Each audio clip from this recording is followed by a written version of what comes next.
Josh Reese here, as I put my foot up on this table and make the camera shake a little bit. Thank you for watching Glorious Takes. I appreciate it. Feel free to like, subscribe, share with a friend, share with an enemy. As long as they're a basketball fan or a fan of insane and fun takes, feel free to share it with them. I appreciate you guys for giving this a watch, a listen, or however you found this video. I appreciate it for giving me a chance. Hopefully I'll win you over. My name is Josh Reese. You can find me on Twitter at Mr. Joshua. And I'm coming to you live from the bowels of Toyota Center, right after the Houston Rockets beat down the Oklahoma City Thunder. And while the score will show you that it wasn't really like a classic beatdown, it pretty much was. For about 3.5 quarters, it was a beatdown. After all, the Rockets scored 137 points. If you score 137 points without an overtime, no matter how close the other team was to winning, it should be considered a beatdown. But if you've watched my other videos after a Houston Rockets game, I think you have come to notice that I always find a minor flaw in every win or loss. And tonight, I know you'll say the Rockets scored 137 points. So Josh, are you insane? There were no flaws. And I'll go, well, fan, you're dead wrong. There is a flaw, and it is Eric Gordon. And you're saying, what? Josh, he scored 24 points. That's not a flaw.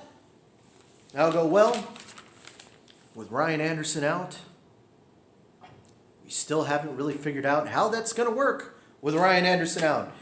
And the reason why we didn't figure it out against the Oklahoma City Thunder is because it was raining three-pointers from the start of the game, so we didn't really get to see how the Rockets would do in a pressure situation against a team that is much bigger than them, something that they're going to have to deal with a lot in the playoffs. I expect Mike D'Antoni, the Rockets expect Ryan Anderson to get back in about 2 weeks, which will get him back before the end of the regular season, so he'll be able to get worked in before the playoffs. But the Rockets have ran with the three-guard lineup a lot when they come off the bench. So this is something that they're going to have to work through anyways. So it's something that they're going to have to fix and get right now, so when they get to the playoffs, they don't have to worry about this when they come up and run up against teams that are going to outsize them. And there's going to be plenty of them out there. The Grizzlies are going to outsize you. The Jazz are going to outsize you. The Thunder are going to outsize you. The Warriors, with a healthy Kevin Durant, are going to outsize you. So the Rockets are going to have to... The Spurs, every other team is going to outsize the Rockets. So the Rockets are going to have to really work through the situation. And tonight you saw the Rockets hit a lot of three-pointers, and they were up by 20 points for a big portion of this game. So you didn't really get to see a test of what they could do when they need a rebound, when they're down 3 points and they need that rebound. But you got Cantor and you got Adams out there, maybe Taj Gibson too. You got guys out there that can rebound, and then the Rockets are running out Gordon, Nene, Trevor Ariza, Beverly, Harden.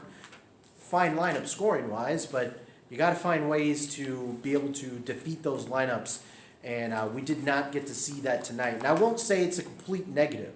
I just will say it's an incomplete. The Rockets got an IC on their report card on that just because they weren't able to really deal with this problem on Sunday. As I take my leg off the table here and it wobbles again. So, not really the hugest of issues, and it's not something I'm sure that's going to keep Mike D'Antoni awake at night, although I guess, to be honest, it kind of should. It should scare the crap out of people because it's a problem that the Rockets are going to face a lot in the playoffs. And they have shown stretches and times where they can show that heart and they can out-hustle people for rebounds. Patrick Beverly seems to be the igniter on the rebounding end, and when he gets it going, it's pretty damn good. So, not really much else I can say about this potential situation for the Houston Rockets, but it is something that I think is worth watching over the next week or two while Anderson is out, and seeing how the Rockets can do against these teams when they run out this small lineup game after game. A lot of people out there were wondering if Montrezl Harrell was going to get a look. Mike D'Antoni has said time after time he's not going to run two bigs out there. So the Rockets are going to have to deal with this for the rest of the season until they find another small forward next year, via free agency or the draft. They're going to have to deal with this in the playoffs. And it's going to cause them a lot of problems if they are not able to put my foot up on this again and it wobbles some more. As the Rockets are going to deal with this a lot. Sorry, distracted myself for a second. So we didn't really get to see it tonight, but I imagine over the next week or two we will see the Rockets implore that hustle and that heart as they try their damnedest to out-rebound teams. They came pretty close to out-rebounding the Thunder tonight. So total rebounding was 42 for the Thunder.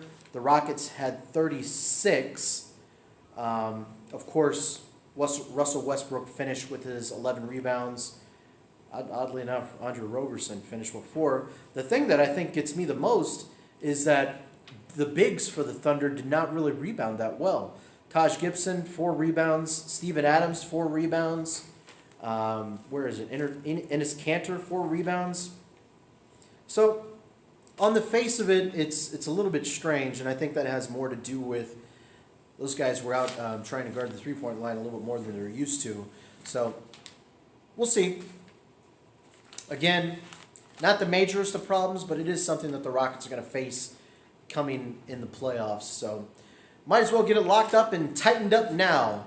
And that's pretty much all I got for you guys. I appreciate you guys for giving us a watch, a like, a listen, and we will catch you guys next time after the Rockets play the Golden State Warriors. I'll be here.